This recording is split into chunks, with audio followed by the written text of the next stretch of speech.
variation, which I tend to believe occurred in the fall of 1973. Mike LeCrone, the director of the UW Marching Band, was up on his tower, which is really intimidating because he can see everything. They were doing a halftime performance, and the tubas were all supposed to make a collective move one way. The whole section was supposed to move a certain way. Well, everyone did that correctly except one tuba player. He went off in the opposite direction. He marched away from the entire band 30 yards. And Mike was up on his tower just baffled, and he couldn't figure out what was going on.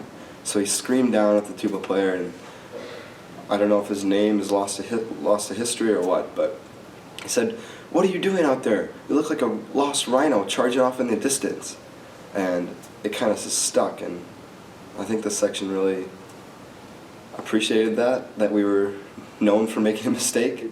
It just came out of my mouth, and then everybody picked up on it, and everybody started using it themselves. And isn't that what folklore is, anyhow? It starts with something that's very innocent, and then people pick up on it and want to stretch it out and make it a part of what then they eventually call a tradition, and that's the way it happened. I think the main difference has to do with pride. We take the most pride in our section than any other section in the entire band. We try to differentiate ourselves through our work ethic and also kind of how we describe and interact with the other members of the band. I think a really important part that's different between us and the other sections is that we get there an hour before practice every Saturday, and then we also get there early for practice every day. So we have our own hour-long practice before everybody else's practice begins on Saturday.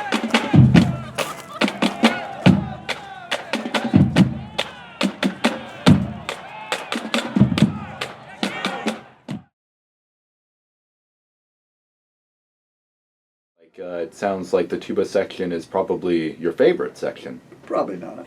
I probably give more tuba attention to the tuba players as a fun banter, joking back and forth than I do any other section. There's no question that I do that because they respond, and so there's that back and forth that happens, and that's what works for it. I mean, if I could say something about the trumpets, I won't get the trumpet sections to respond.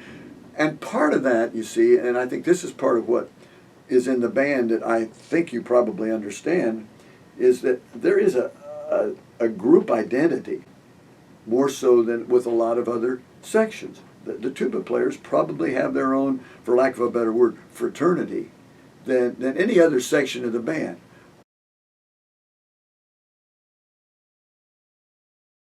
More or less emulated. We again ran through a period of time when the football team was really bad. I mean, they were really poor. I mean, we were 1-10 one year, 1-1, lost 10, and we felt obliged to do anything we could to entertain the crowd that was there, and the crowds were relatively sparse going in. We tried to distract the students. Those were days when the students set up in the student section. They were tearing the bleachers apart. They were literally tearing the bleachers off the and throwing them over the top. And we were charged with the athletic department. Do anything you can to get them involved with what's going on so that they don't start looking for mayhem and mischief. And so that's where the pyramid came from. The building of the pyramid is always a little bit interesting. It's strategic in the fact that you want to have enough strong people in the pyramid, but you also need strong people behind the pyramid so that you can get people up to the top. So there's like a group of people that work on it every game day.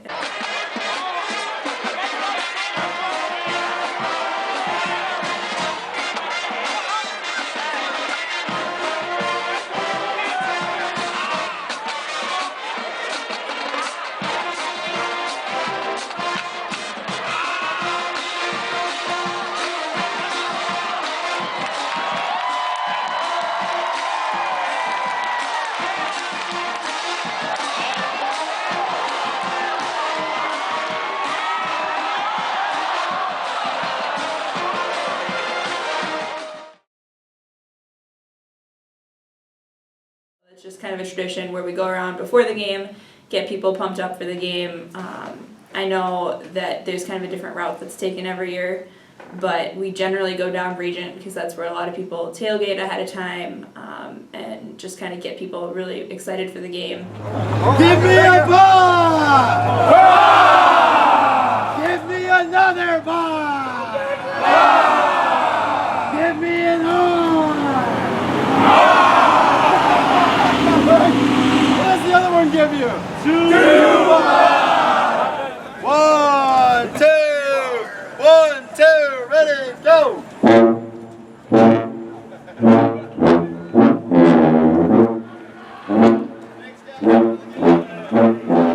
And then going into fourth quarter, it's either like keep people really excited if we're doing really well, or kind of like bringing the excitement back up if we're not doing so well. Just kind of like a way to excite people. Stadium. That came from that period of time when we were trying to do anything to get the crowd, really engrossed in what being at the game, making it a game time experience, because the game itself, they were terrible.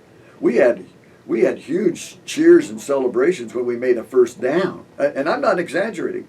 A first down was like a touchdown almost in those days. It was pretty grim.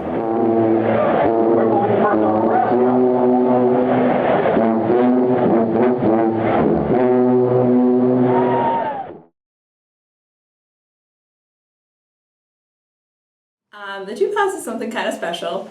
It's been the same house that we have right now since the early 90s. In 94, it moved over one street and then came back to the same house. There's 6 people that live there, usually all current members of the section. It kind of varies. It doesn't have to be. This year we have one who was an old member.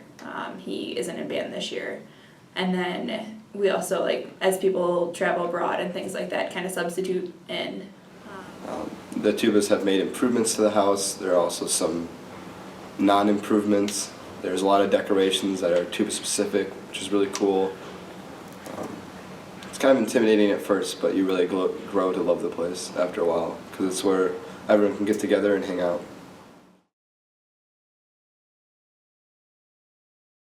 Is that the Tubas always have a really awesome Christmas party. It's kind of an end of the year thing. Before the bowl game, which historically they used to not go to a bowl game because the football team was really bad. But lately we've been going to a bowl game, so this is kind of a way to celebrate before the bowl game. Everyone dresses up in really ugly Christmas sweaters. We have eggnog and all sorts of Christmas drinks. The freshmen are required to acquire a Christmas tree somehow, and we put that in the Tuba House living room. Everyone comes over to the house the Thursday before the Christmas party to decorate, because what's a Christmas party without decorations? And one of the major things that happens is a white Rhino gift exchange, very similar to a white elephant gift exchange, except the presents have to be extremely useless. It's, I think, just a really good way to get people together. We're a really close-knit group of people, and so it's a kind of way to bring our family together for the holidays, kind of, where we... Specifically, the Tubas put a lot of thought into the band names. We wait about a month and a half before the freshmen receive their band names, which is pretty unique. Most other sections just give their names right away. We try to get to know the freshmen, and that helps us pick their names and gives us a lot. There's a lot more meaning behind it.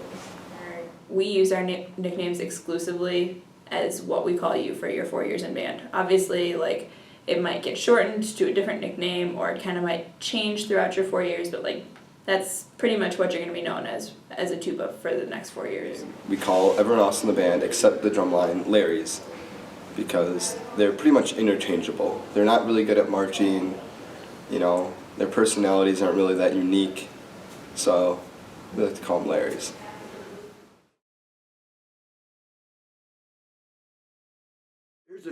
You have to show that you're smart enough to play tuba. And this is the tuba player intelligence test. Which hand has the marble?